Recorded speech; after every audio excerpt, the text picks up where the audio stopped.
Ei, mulheres de voz! Hoje a gente tá aqui, eu, Bia, e eu, Mari, para conversarmos sobre uma história que chegou, acho que pra gente, né? E a gente ficou muito reflexiva. Quais caminhos a gente poderia traçar aqui na nossa conversa? E vocês já devem ter visto pelo título aqui, né? Sobre questões de mudanças, o que facilita, o que dificulta, a gente pode conversar sobre isso. Mas eu acho que tem tanta coisa que a gente pode falar aqui, né, Mari? Tem, é um assunto bastante amplo e eu acho que a delicadeza que ele precisa, a sensibilidade que ele precisa também é algo que a gente leva em consideração. Sim, sim, sim. Então a história de hoje é da Luana. A gente vai compartilhar com vocês ao final desse episódio o podcast dela. Mas a história dela é voltada para a mudança de vida dela a partir da sobriedade, né? Sim. E eu achei muito interessante, Bia, porque ela traz um pouco da narrativa, da relação dela com o álcool, né? Como isso repercute na vida dela. E ela traz como essa questão social, né, dessa insistência pela bebida do outro, o tanto que isso é uma problemática, e eu não tinha parado pra pensar nisso, porque é muito comum, né, socialmente existe essa cultura, mas você vai me deixar beber sozinho. É uma fala tão comum, que tá tão dentro, assim, das nossas relações, muitas vezes, né. Ou só bebe um pouquinho. Só um pouquinho e tal, só pra me acompanhar. E existe essa insistência que, querendo ou não, é uma forma de pressão, né, com o outro. Sim. Então, eu me atentei a isso e falei, caraca, realmente, tipo, eu nunca tinha parado pra pensar sobre. Ao mesmo tempo, acho que é interessante a gente trazer, né? Acho que é muito corajoso da Luana trazer esse ponto. E também a relação dela com outras drogas, não só o álcool. Porque é difícil pra gente, como mulher, poder falar sobre isso abertamente. Tem muito tabu. Sim. Assim, só a questão mesmo, né, da adicção já é algo mega tabu. E aí, quando a gente soma isso a gênero e tantas outras coisas, né, outras questões de classe, identidades, enfim, isso aumenta. E para uma mulher falar que ela tinha o vício no álcool, vício em algumas drogas, o que vem junto? Que estigmas vem junto, sabe? Total. E achei muito interessante ela poder abrir sobre isso e que talvez outras mulheres não estejam falando, estejam vivendo, mas não tenham com quem falar. Sim,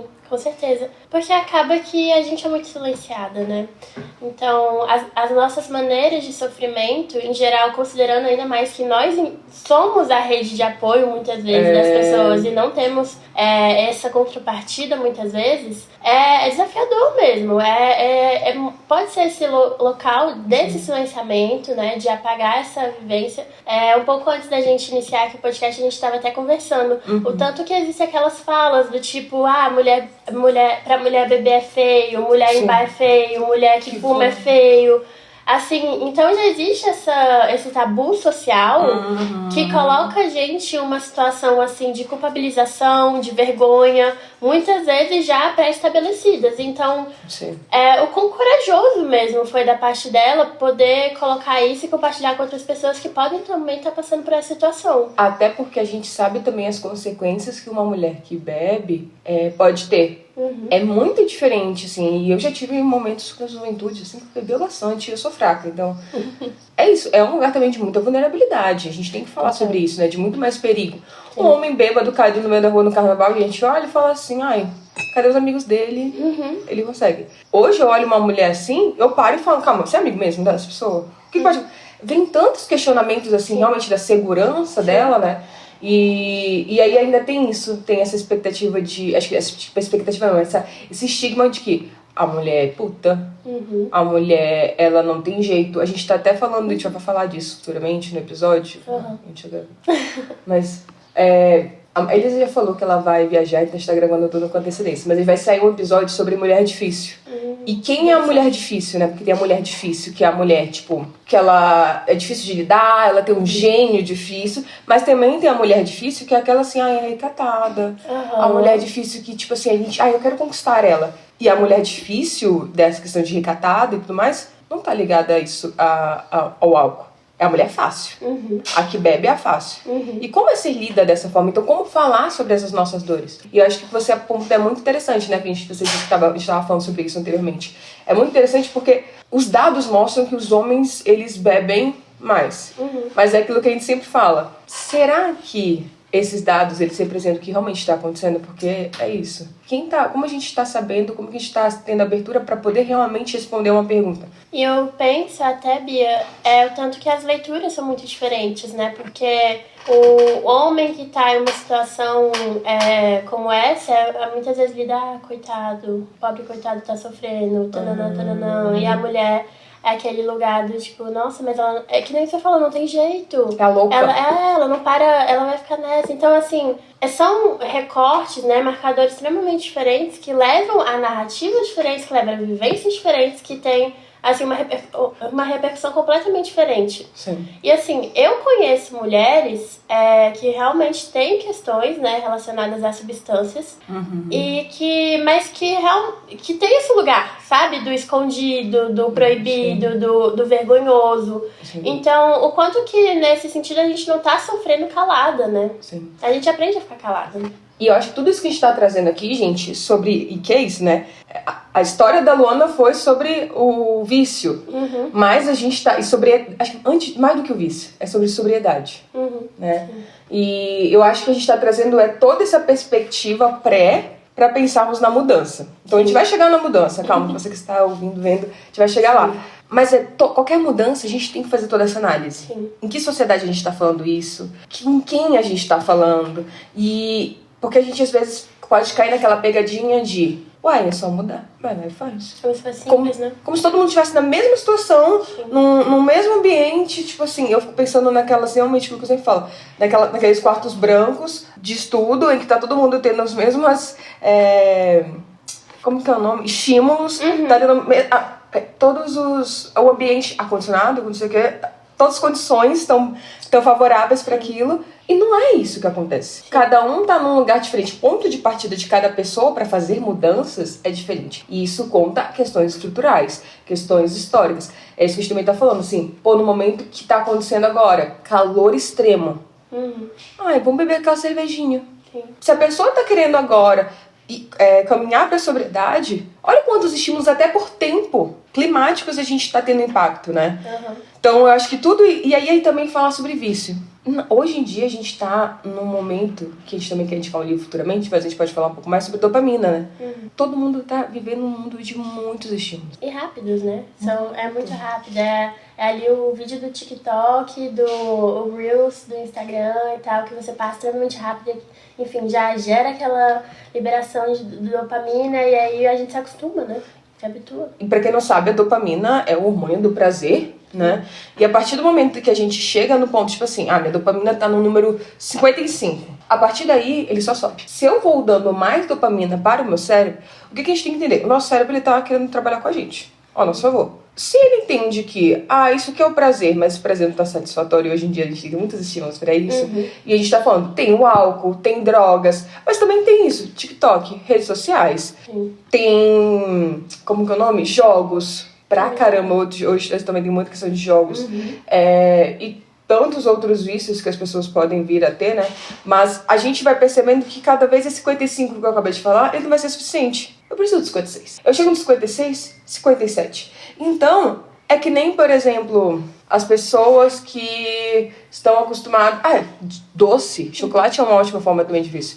Hoje eu vou comer só um pouquinho de chocolate. Mas isso aqui também traz tanta felicidade. Só mais um pouco. Mas só mais um pouco. E assim a gente vai seguindo. Então... As drogas, acho que é cada um, né, que a gente vai ter um início diferente, mas avalia na tua vida o que tá se repetindo, porque a gente também tem que falar sobre hábitos. Não necessariamente porque é um hábito, é saudável. Exato. Às vezes é o familiar, é o costumeiro ali, né, o que a gente reproduz há muito tempo, é o que tá no nosso meio, né, de convívio. E você falando isso, Bia, me lembrou muito a questão da própria pornografia, né? Pornografia muito. Que existe muito e essa questão, e tem repercussões, assim...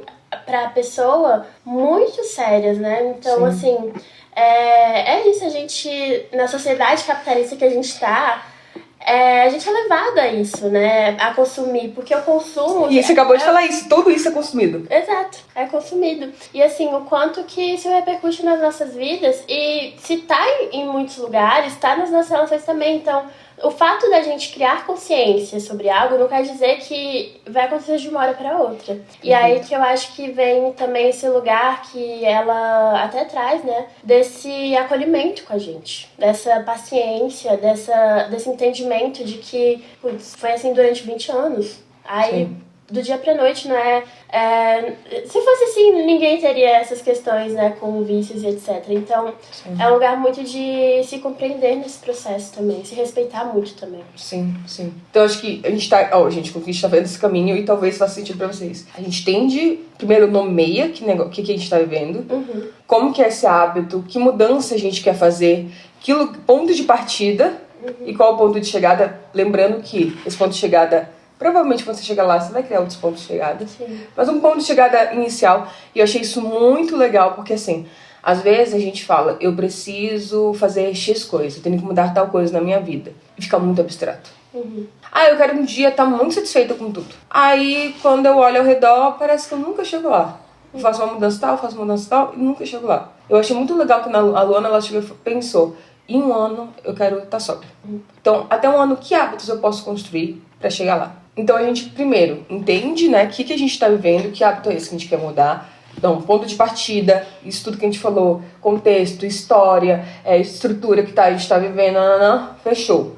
Vamos para agora, e aí também isso não só desse lugar macro que a gente falou, mas olha ao redor das tuas relações, que nem você falou, né, Mari? Que relações que contribuem e dificultam pra gente estar vendo isso? Com certeza. E eu acho que uma questão que ela trouxe, assim, como um ponto de grande virada, assim, na história dela foi o próprio grupo terapêutico e a terapia, né? Sim. E, assim, impacta muito, assim, o grupo terapêutico vê a nossa história repercutindo em outras pessoas, porque muitas vezes quando a gente tá vivenciando uma coisa, ainda mais nesse lugar que a gente conversou, né, de às vezes estar sozinha, não tá compartilhando, a gente acha que é só com a gente. Dá um aspecto de solidão, assim, muito grande, como se, só eu sou a problemática, só eu que não dou certo, só eu que não consigo caminhar. E aí, nesse contexto todo de um grupo, assim, que tem outras pessoas que participam da mesma história, da mesma trajetória que você, isso ajuda muito também, né? É o famoso senso de humanidade compartilhada, do pessoal da autocompaixão, né? A autora acho que quem criou esse termo, não criou, mas conseguiu consolidar o termo autocompaixão, ela fala. Humanidade compartilhada é um dos pontos centrais pra gente ter compaixão conosco. Ou seja, olhar para os outros e pensar, tá todo mundo no mesmo barco, e agora? E aí que tá, aí que eu acho que tem uma questão que é social, que é a rede social, que a gente olha e fala, tá todo mundo muito bem. Então, só eu tô vivendo esse mini desconforto, esse mini desprazer, eu vou para aquilo que me gera conforto. Eu vou para aquilo que já é conhecido para mim. Eu vou ali pro que me gera prazer, que é a dopamina. Então, a gente tá ali com um consumo muito rápido de comparação. Eu sei o que é importante pra mim. Importante pra mim mas eu olho ao redor e penso, nossa, mas a Mari tá tão bem nessa outra área que nem é tão importante pra mim. Será que eu não deveria estar bem também? Já que eu e a Mari, a gente pertence ao mesmo lugar, a gente tem relações, a gente tem... Talvez sim, e esse seja o meu novo... Nossa, então falta algo em mim. E agora que falta? Só falta em mim, porque todo mundo tá vivendo isso. E aí vai pro quê? Pra válvula de escape, que podem ser os vícios, podem ser lugares desconfortáveis, podem ser relações que já são disfuncionais, a gente também pode falar sobre isso, né? Que é aquele de romper um relacionamento, assim. Nossa, tá todo mundo vivendo uma boa relação, eu olho ao redor, mas essa relação nem é tão boa pra mim, nem sei porque eu tô aqui, mas tá todo mundo vivendo. E aí vai ter lugar, né? Eu também tenho. Porque senão eu vou estar em falta, né? Esse lugar da falta, do assim, vazio, só eu que tô passando por isso. Então, tem muita coisa que envolve os nossos comportamentos, né, no geral. Tem muitas influências mesmo. Sim. Então, é desafiador, sabe? É desafiador. E eu fico pensando, Bia, isso que você trouxe das metas, esse planejamento mais concreto. E agora com a sua fala, eu fiquei pensando também no quanto que é importante a gente entender quais são nossos valores, né? Enquanto pessoa, esses são meus valores. É importante pra mim, não sei, cuidar da minha saúde. Isso é um valor importante pra mim. Eu estar de acordo com me respeitar é um valor importante pra mim. Porque se a gente sabe delinear bem isso, a gente exercita esse autoconhecimento, acaba que a gente vai excluindo ou incluindo estilos, maneiras de experienciar a nossa vida que façam mais sentido com aquilo que a gente acredita. Perfeito. E uma coisa que você falou que eu acho que é interessante. Pra mim é importante saúde. Mas o que é saúde pra ti? Porque às vezes pra ti vai ser isso. Saúde pra mim é ir pra academia. Que é uma coisa que eu gosto, que você gosta. Tipo, a academia é uma coisa que eu gosto. É fazer as minhas aulas de lira. Lira, pole, crossfit. E tantas outras coisas que ela faz. Mas é isso. Pra outra pessoa pode ser lá. Não, pra mim o que é saúde é ficar andando de bike no parque. Sei lá. Entende também o que significa saúde pra ti, porque sempre vai ter muitas possibilidades. E hoje a gente vive numa sociedade que existem muitas possibilidades. Ao mesmo tempo que é libertador, pode ser um lugar de aprisionador, de eu tenho que fazer tudo isso. Cada um vai entender o que significa saúde pra si. Eu acho que até cabe aquela questão do conceito da OMS mesmo sobre saúde, que não é a ausência de doença. Então, assim, é levantada essa questão do que o que faz sentido pra você, porque a gente tem uma singularidade, né? A nossa individualidade é levada em consideração.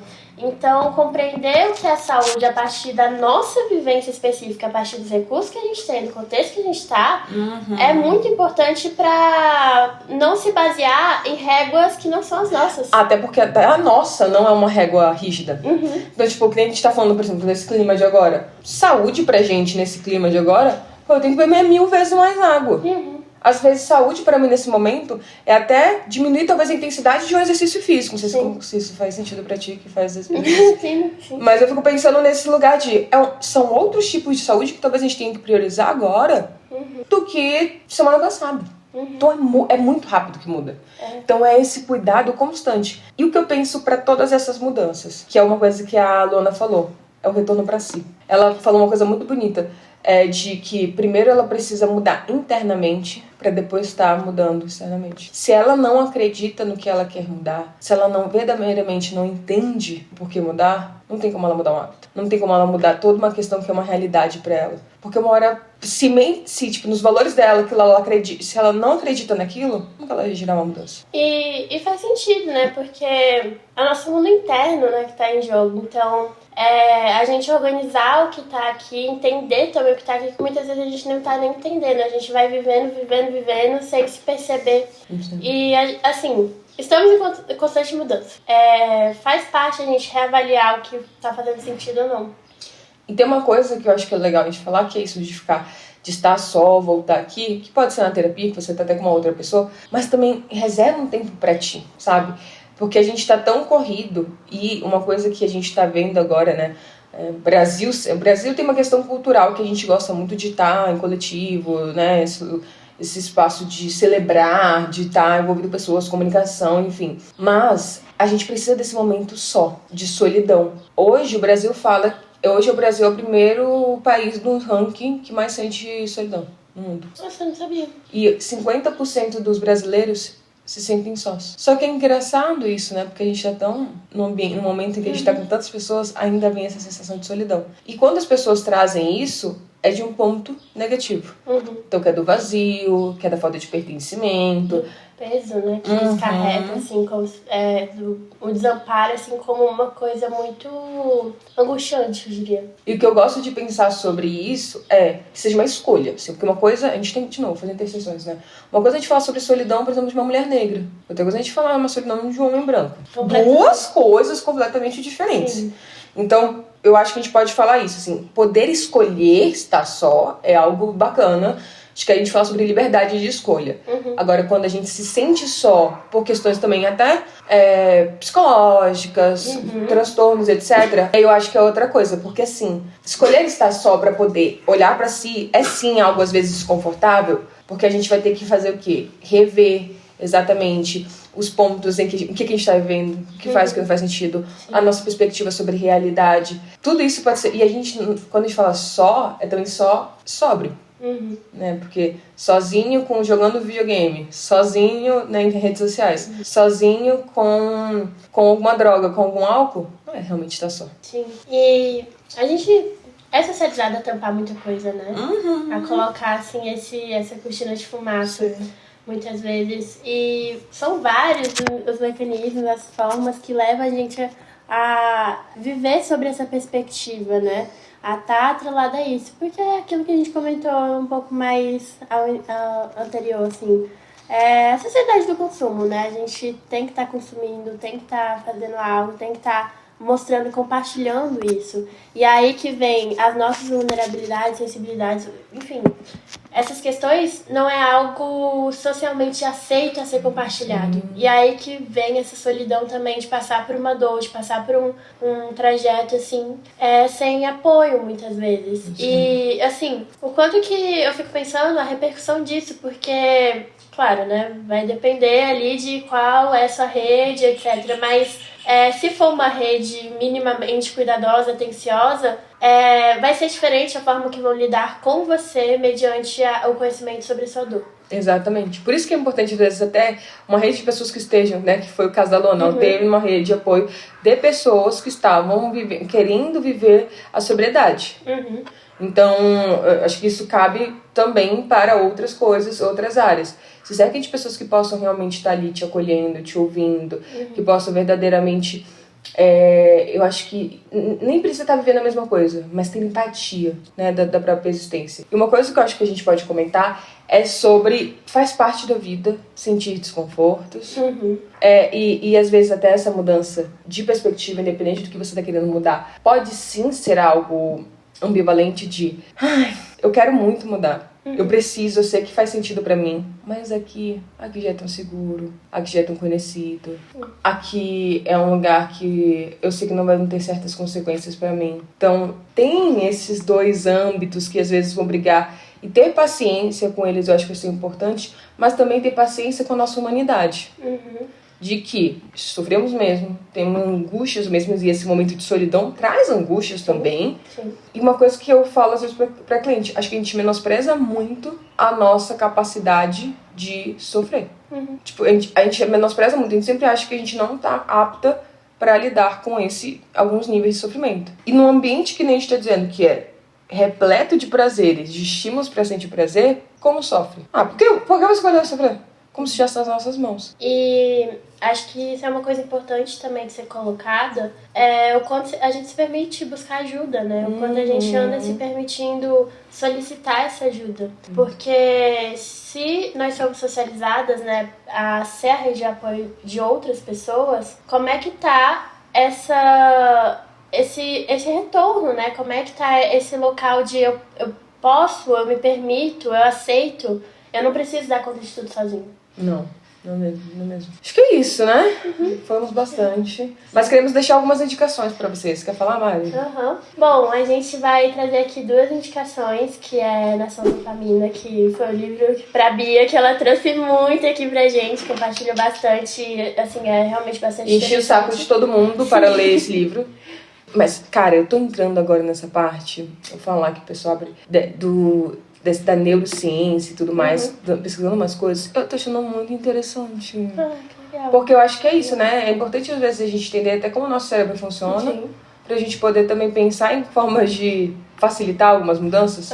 Ainda mais quando a gente trabalha com uma questão que às vezes é tão rígida que é família. A gente trabalha com essa abordagem, né? De um lugar de estruturas, não só a família, mas de todos esses núcleos que vão mexendo muito na nossa forma de se relacionar. Então entender como nós, às vezes, internamente, esse pode ser um outro meio de ajudar a gente, pode ser algo muito legal. Quero começar a pesquisar mais sobre isso. É isso, gente. Realmente é bem interessante. Uma nova forma de acesso, né? E a outra indicação que a gente queria dar aqui é do podcast da Luana, que se chama Sóbria. Vou pedir pro Marcos deixar aqui na descrição o linkzinho do perfil dela, do podcast, pra vocês acessarem. Ela conta um pouco da história dela.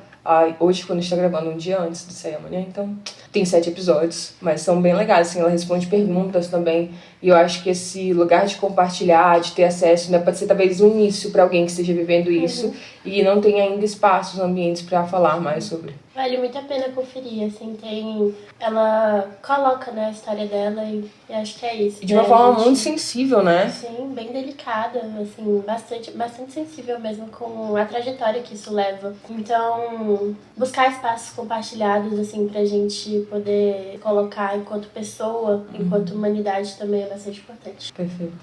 Acho que é isso, gente. Espero que vocês tenham gostado. Mandem a história de vocês para mv.mulherdevoz@gmail.com ou no nosso Instagram.